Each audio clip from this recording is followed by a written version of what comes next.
Captain's log, stardate 100001.54. Captain Schaff and I have certainly had our hands full being full-time dads this week. Our continuing mission to raise our children and be attentive husbands while also staying up to date on all the latest Trek news has been a daunting task, but also a rewarding one for sure. This week's episode of Strange New Worlds was a full-on disaster film, and I can't wait to discuss it with Captain Schaff in the ready room.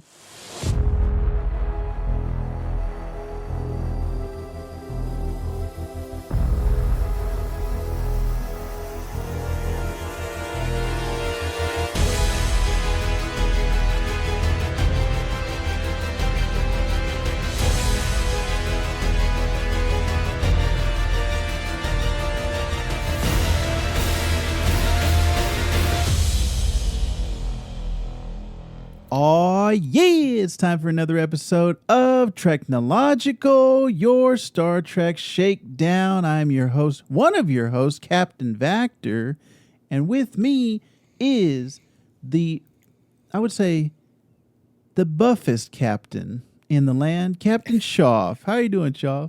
Yeah, he's posing for me. Yeah, that's right. Showing off the guns. Ooh, so swole. Woo! So swole. All right. Too bad this is only an audio podcast because you're missing out on veiny, bicep-y muscles. I'm doing good, man. I'm doing real good. How you doing? Excellent. I'm very happy to be here, and I'm happy to talk Star Trek Strange New Worlds, Season 1, Episode 4, Memento Mori. So that's going to be the episode we're talking about this week. We'd like to let you know, and we'd also like to thank you for listening to TREKnological. We are a podcast network, just so you know, so we have a plethora of shows on the Geek So to Speak podcast network. We'll talk about those at the end, but just to let everybody know, like I said, we want to thank you for listening, but we also want you to share our show and let all of your Star Trek loving friends and family in on, we're all a part of this secret club, so let them in as well so that they can spread the love. So please, all of you listeners out there, give us a kind 5-star review on Apple Podcasts and Spotify, and let all of your Trek-loving friends and family know that we are here. It greatly helps us, so we appreciate you being part of our crew. Set a course for the nearest planet, maximum warp. Aye, sir. Course laid in. Give me that Mexican pizza, Schaff.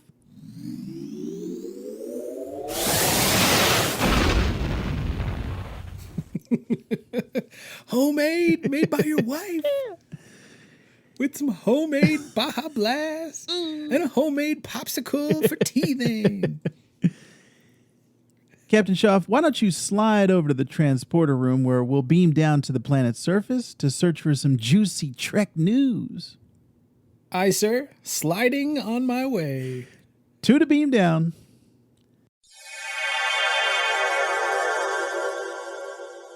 All right, Schaff, let's scan the planet's surface for any sign of Trek news. I found some Trek news, Captain Vactor.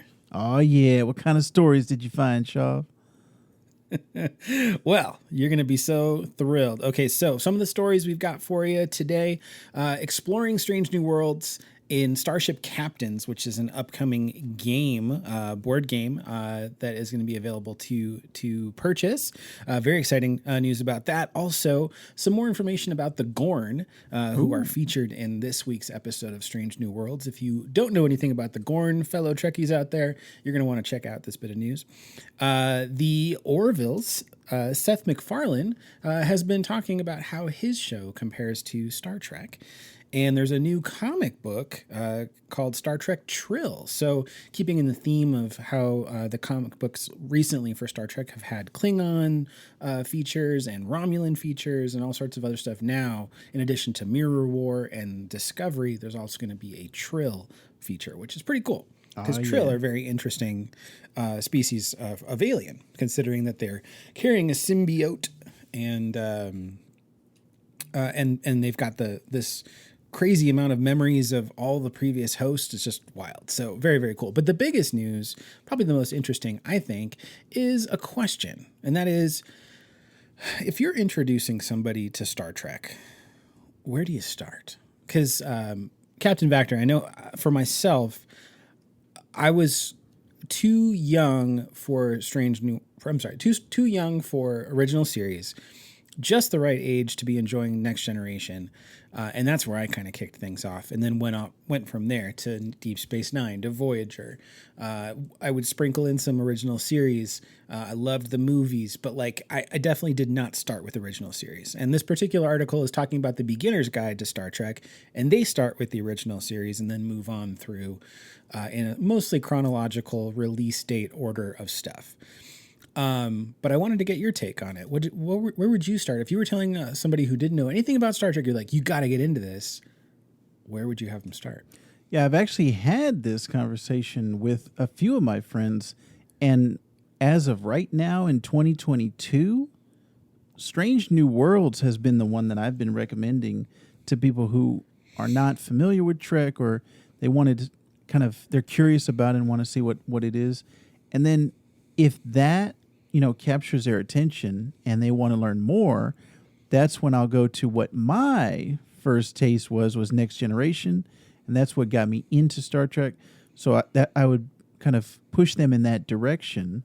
And then original series and the subsequent shows. But for me, I think Strange New Worlds, number one, is the most recent one. So it looks the best, like it looks modern. The visual effects, which I think we'll talk about on the Ready Room this week, they had a great visual behind the scenes featurette talking about how they film it. But the storytelling is very similar to the original series being episodic, but there's also like that modern twist that we talked about where there's an overarching storyline where the characters are not forgetting what's happening week to week. So I think Strange New Worlds is the best of everything, where you got the old school and the new school. And then if people are enjoying it from there, Next Generation is perfect jumping on point for me. I think that's a really bold.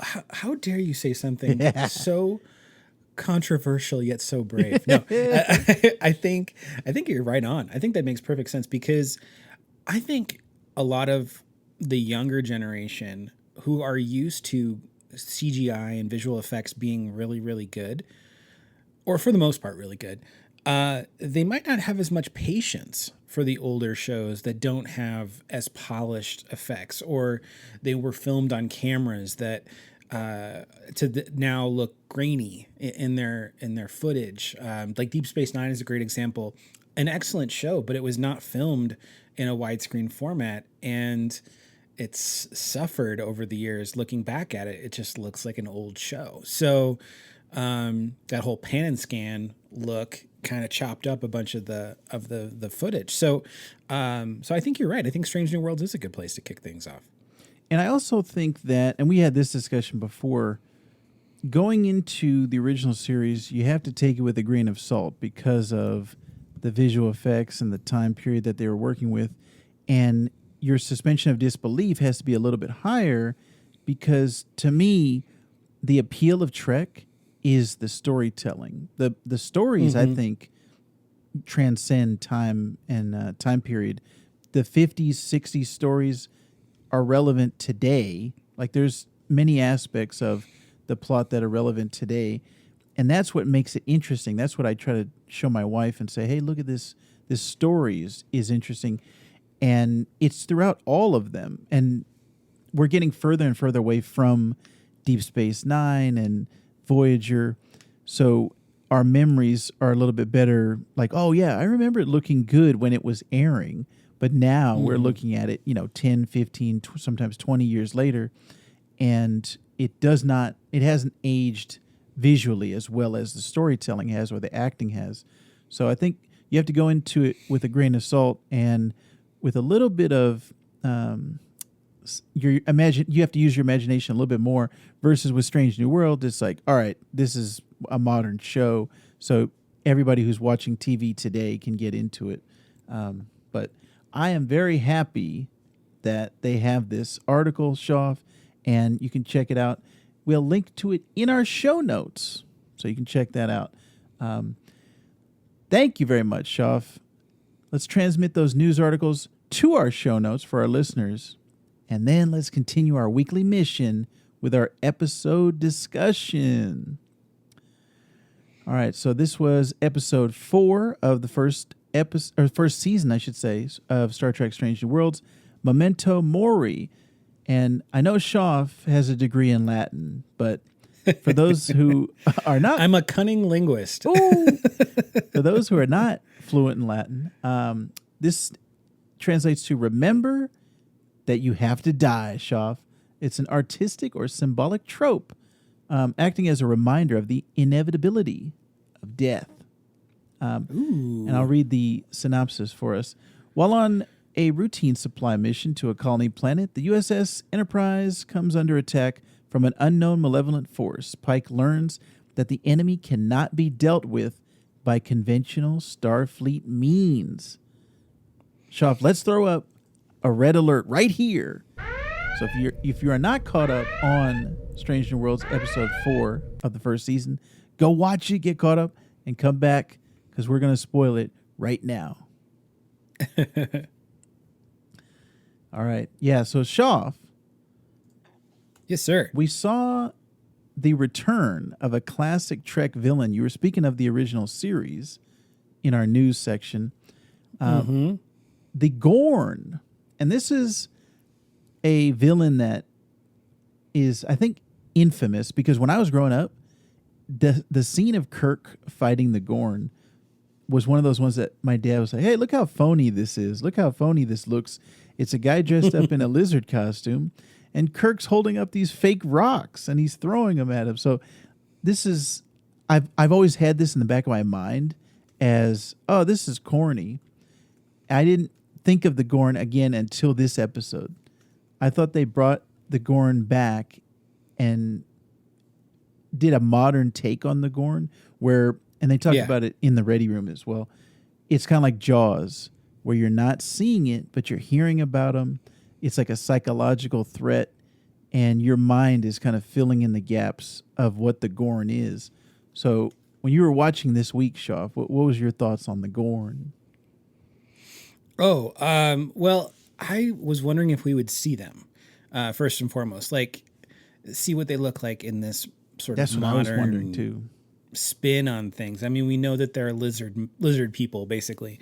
And from the looks of it, based on the circumstances of the outpost that they've just totally ransacked on this planet, they've murdered so many people, and they're feasting on them, or they're bringing them to the hatchlings or whatever, whatever. They're just vicious people.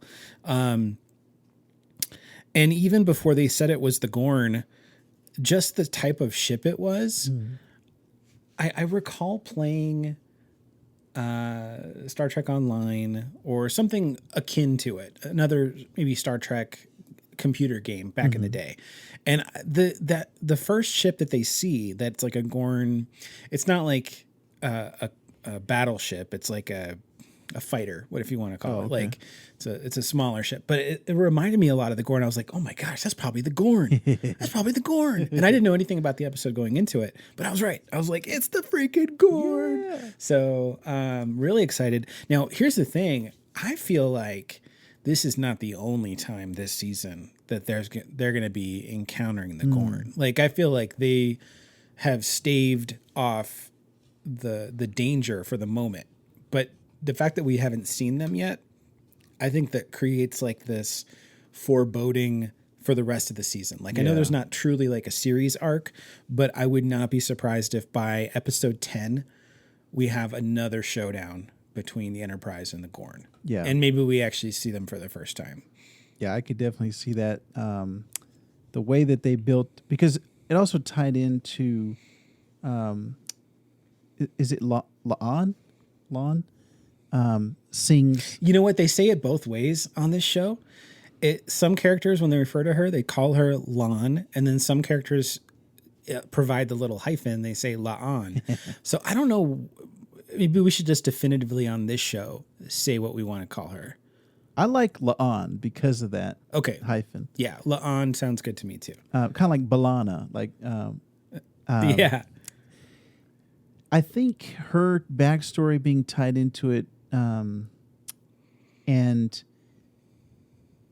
she wants to overcome them almost. Like she wants to have a redemption storyline, I think. And she got a little bit of it in this one, but at the same time, I feel like there's more to tell. I feel like there's more in the in the barrel of the gun. I think there's more there. So I think that they're going to come back. If maybe even if not this season 2, which we already know we're getting season 2. So maybe that's the big bad of season 2 maybe. So yeah, could be. I definitely want to see that. But like I said, this episode in general was La'an's episode, where it seems like each episode we're kind of following a character from week to week, and this definitely was La'an's story. So, what did you think about her backstory and her kind of troubled childhood? So, I think it was nice to have those moments where obviously she's paired up with Spock in this episode, and they're doing a mind meld and things like that. It made her a more interesting character because she was a little bit one note for me up until this point, where she's just sort of like the hardened, very serious, very by the book officer, right? So now we see like she's definitely got baggage, and I like that she's got a personal thing going on with the Gorn. I want to see where this goes. I was looking when I was looking up like articles for this week related to Star Trek. There was in Hollywood Reporter actually posted something, and the headline reads: Star Trek Strange New Worlds star Christina Chong discusses her heartbreaking childhood connection with La'an Noonien Singh. So what she was talking about in this article is that she has an English mother and a Chinese father. And so throughout her youth, she was teased brutally for her ethnicity. And her last name being Chong just made her an easy target for all of it. And so experiencing that, she can apply that to her role because of being basically a descendant of Khan Noonien Singh, the augment, who's the eugenics wars and everything like that. Like she has that parallel, which is an unfortunate thing that she had to go through. Because obviously like there's walls that she put up, and that's what makes it difficult for her to, create personal relationships and things like that. But talk about a great means to add depth to your character when you have it, like you've really experienced it personally. So, So I think that's great. And she's obviously talked about just taking that pain that she experienced and turning it into a strength and stuff. So kudos to her for taking something like that from her childhood and making it count for her character. So yeah, and on this week's Ready Room, she is the guest, along with the writer of the show, Davy Perez, and they talk about kind of childhood trauma. I didn't know she was British. On the show, she has an accent, but I thought maybe that was a character choice. But it's interesting that they're letting her use her natural accent, and being a biracial child and actor. That's kind of interesting background information, and just kind of adds to that actor. Knowing more about her background, it's interesting what she's bringing to the character. So that's an interesting article that you pointed out there. And then I think the Ready Room this week was every week it's the first thing I want to do as soon as I finish the episode. I want to go watch the Ready Room. They always have great interviews on there. They always have great information. Like I said, like I talked about, they showed the visual effects, which I was saying this, Shoff, after The Mandalorian, and they have the volume where they film, and it's a bunch of LED screens behind them instead of green or blue screens. I said to myself, this is revolutionary. Like, everybody's going to be doing this. This week was the first time I've seen another production use it, where it wasn't necessarily the volume, but they have their own kind of proprietary thing. And even Anson Mount talks about it on the show, on the Ready Room. He was like, everybody's going to be doing this. Like, this is the future of visual effects. There's not going to be blue screens and green screens anymore. Mm-hmm. So all that stuff I find fascinating. So I really liked that. I love it. Just a little bit of trivia for you, Vector. I'm not sure if you know this. You probably do. You're a Bill and Ted fan, though, right? Oh, yeah. Okay, so we're talking about the Gorn this week based on this episode.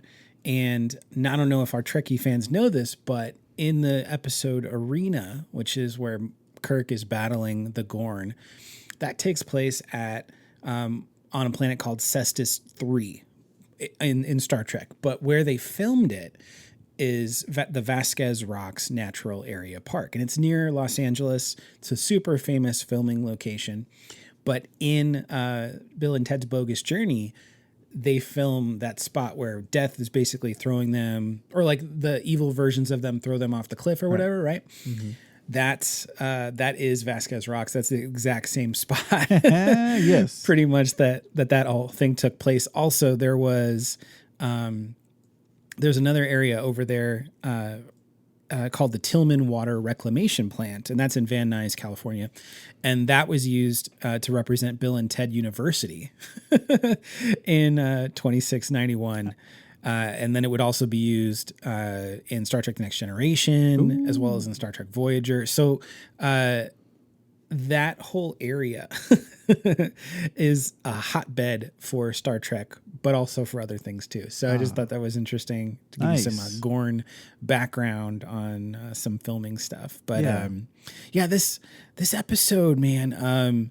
First of all, I loved the ship that La'an previously served on, the one that they were basically like all wearing pins for Remembrance Day. Oh. Hers was the SS Puget Sound, which is a Washington State reference. Thank you very much. There's an area in northern Washington that's called the Puget Sound. So I thought that was really, really cool. Nice. I said the first 10 minutes, I did not blink once while watching this. It was so intense.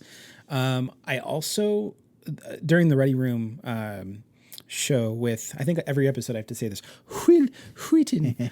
but they were talking about how it's sort of, the episode was mirroring like Hunt for Red October and the idea of being in a submarine without the ability to see your enemy and how you're going to, like survive in these circumstances.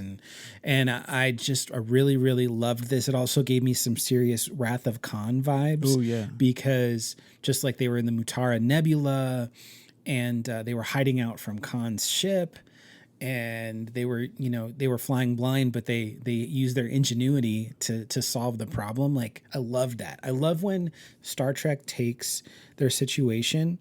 They have all these technological advances, but they are forced to go analog. Like, they're forced to just go based on pure ingenuity, pure cleverness to solve the problem.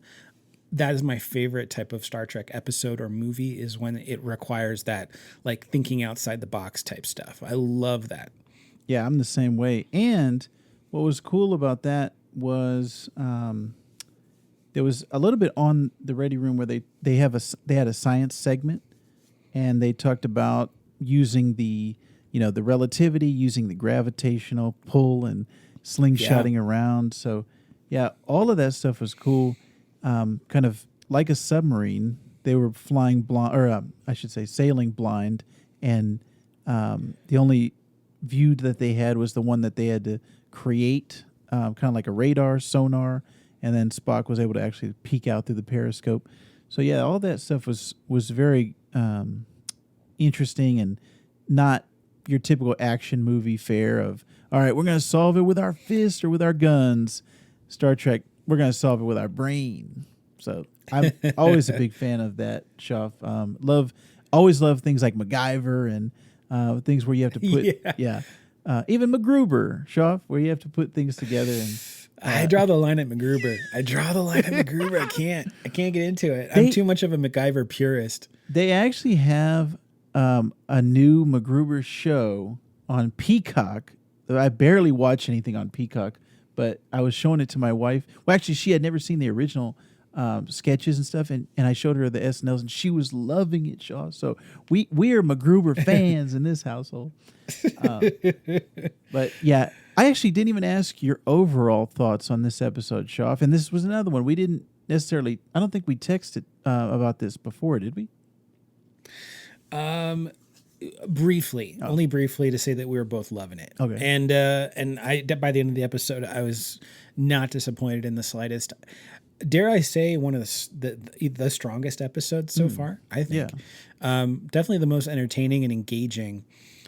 Based on the 4 episodes we've had, I would say that and they're not bad episodes. Like there's not really a bad episode in the bunch, but if I had to say one was the worst of the 4, I would probably go with last week's episode with the Ghosts of Illyria. Oh, right. Not that it was a bad episode. It just didn't grab me the way this episode did. And the pilot was so great. I wonder if it was because of the focus. Like I said, each episode is having a character focus. And I think, number one, Rebecca Romaine's character is just not as interesting as everybody else. I really like the Uhura episode. And actually... Yeah, Children of the Comet was really good. Yeah, this one as well. She had a great moment with Hemmer in this episode, too. I really liked their interactions, because Hemmer last week, I was like, man, he's kind of just an a-hole. But I got to see a little bit of a softer side because he was impressed by Lahura. That's not right. Uhura. Yeah, I mean, they did a great job. Yeah, so they had some great scenes. The bridge scenes were awesome. One thing I was a little surprised about was how much of a naysayer Lieutenant Ortegas is. Like, she kept kind of like disagreeing or not being 100% on board with all these ideas. I'm like, I want to know more about her, because she kind of mouths off more than like. I'm surprised that she's allowed to have that much latitude. She just seems to have a lot of snide remarks and stuff like that. I mean, I think she's cool, and I've always like a Helms person. Like, I don't know what it is. I just love like that character. Like Sulu, loved Sulu. Like, I'm trying to think of other Helms people. Oh, Tom Paris from Voyager, another great example. You know, like, and there's been others too, but those are the ones that stand out to me. I feel like there's got to be more to her, and I hope that we get an episode that's going to be featuring her in more detail. Yeah, I'm sure we will. Because like I said, it just has to, just going down the line. Everybody's having their own episode. So yeah, I'm looking forward to hers and seeing what her backstory is and maybe why she does act the way she does. So interesting stuff, Shoff. I enjoyed it overall as well. If they keep this up, man, this whole first season is going to be super solid. Very strong episodes we're getting, and great ones to tell all your friends and family about. Like I said, I've actually recommended this show to people at work who are not Trek fans. Going back to, what do you get people into Trek with? And so far, everyone that I've recommended it to has loved it. I actually haven't seen anybody. Well, no, I'm sorry. I take that back. I listened to a movie podcast. Actually, it's a TV and movie podcast. And one of the hosts was like, I just can't get into it. And he stopped at episode 1, Shoff, when Spock and his... are they married or they're just engaged? I can't remember. They're engaged at this point. Okay. Yeah. Looks like this next week's episode, based on what we saw in the Ready Room, is going to be Spock focused. Nice, because it looks like we get the return of his fiance. Who, nice. Definitely, I will be springing in my seat when I see her again. Okay, well, sure, Shaw. I really like everything that I've seen so far. I've had very little complaints, and I just hope they keep up the level of quality that they have so far. I have full confidence in the writing staff, all of the crew, the actors. Everybody seems to be hitting it out of the park. So we'll see what happens on the rest of this first season, Shaw. Oh yeah, I mean the Enterprise. I would imagine this next week's episode is the Enterprise has got to be in like space dock or something. Like they took some serious damage. On the entirety of that ship. And granted, I know it's all episodic, so they could easily explain repairs happened sometime in the gap between episodes. Yeah. But to me, it would make sense to have like an episode that is more featured like in a shore leave type thing. Like they need some time, some shakedown time to get the Enterprise back up to speed or whatever. I mean, there were 7 crew members dead after this whole situation. So wherever they go with this next, I mean, it's going to be hard to top this episode. This one felt like a movie. This was so good. Yep. I can't wait to see what happens next, Shaw. And I can't wait to see what happens next on TREKnological. Week to week, we are bringing all of our Star Trek recaps to you and the latest and greatest in Star Trek news. So definitely stay with us on TREKnological. Before we get out of here, Shaw, any interesting updates in the world of Shaw, Captain Shaw? Well, you talked about Mexican pizzas, and I did get to sample my first Mexican pizza over the past week. I've had a total of 3 Mexican pizzas since they've debuted. And I gotta say, Daddy like. That makes me very happy because I was shocked at the amount of my friends who had not experienced. For those Trek listeners who don't know me, the Mexican pizza is my favorite food item of all time. So when people told me on the Taco Bell menu, but mind you, I don't know if you're not familiar with the Mexican pizza, then you might not know it's from Taco Bell. Right. But yeah. I've been eating them since I was in 3rd grade. So it was just, it would be like a Big Mac. Like if somebody told you they had never had a Big Mac before, I'd be like, what? So that's how I was with the Mexican pizza. But I was just shocked at the amount of my friends who had never experienced it. So when Shaw had a little trouble getting his first one, but sure did. Once you finally experienced it, I was very happy. I actually had one tonight. Oh, I'm so jealous. Mm-hmm. So jealous. And you just mentioned Big Mac, and now I'm hungry for a Big Mac. You're ruining me. Oh, man. Yeah, so I'm very happy that the Mexican pizza's back. I'm trying to think anything else worthwhile. It's just been a really busy week of work and just managing a toddler and a newborn. Our newborn is officially 1 month old today. Ooh. So that's an exciting thing. We did like hand and foot imprints and like the little molds that you put little pictures in. It's like a picture frame type thing. So we did that. We took her photo. You know how they have those like blankets on Etsy that you put like the little thing indicating if it's 1 month, 2 month, 3 month, how old they are. Mm-hmm. So we started that up for Sage. We did the same thing with Emily.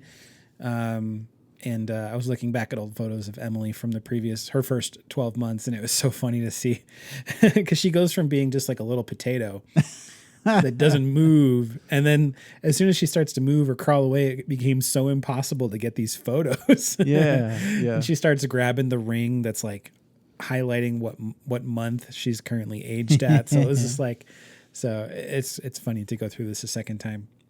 Man. But yeah, life is good, man. Life is good. How about you? Excellent. I have just been keeping afloat. Not too much to report. I've been watching a lot of things, Shaw, trying to keep up with our podcast. And then, as you know, on the other side of the galaxy, Obi-Wan premiered this yesterday. Or actually, what was it, this morning?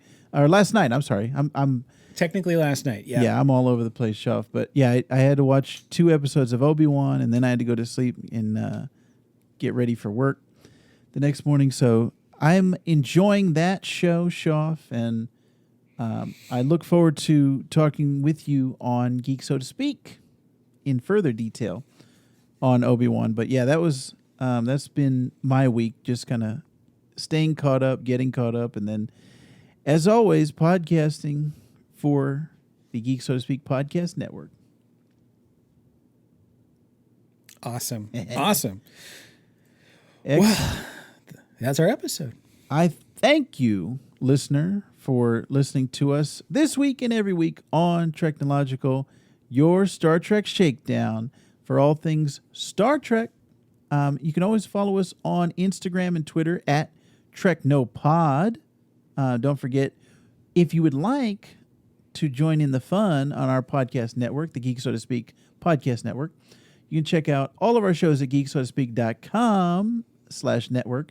Geek So to Speak, The Sandbox Gamers, and We Love Comics.